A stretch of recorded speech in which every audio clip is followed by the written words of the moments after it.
বিপদ বলে কয়ে আসে না, কখন কিভাবে বিপদ আসে কেউ জানে না।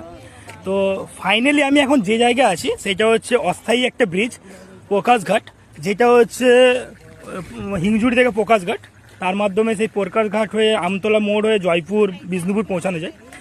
তো তার মাঝে আজকে রাত্রেবেলায় এত বৃষ্টি হয়েছে, তার ফলে যে একটা বালি লরি পুরো ফেঁসে গেছে। তো সেই চিত্রটা আমি তুলে ধরছি। এই যে দেখতে পাচ্ছেন, এই যে অস্থায়ী ব্রিজটা রয়েছে, এই অস্থায়ী ব্রিজটা প্রকাশঘাটের ব্রিজ।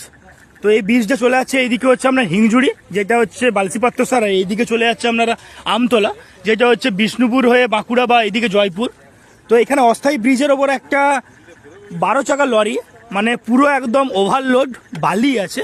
তারপরে পুরো রাস্তাটা ব্লক করেছে। এখানে দেখুন কত সাধারণ পাবলিক দাঁড়িয়ে আছে, কারু বাড়ি এখান থেকে 30 কিলোমিটার দূরে। তো তারা যদি এই রাস্তাটা ছেড়ে অন্যভাবে যায়, তাদের বাড়ি পৌঁছাতে লাগবে আরও 50 কিলোমিটার দূর হিসাবে তাদের ঘুরে যেতে হবে। তো এইটা থাকে আমাদের শর্টকাট রুট।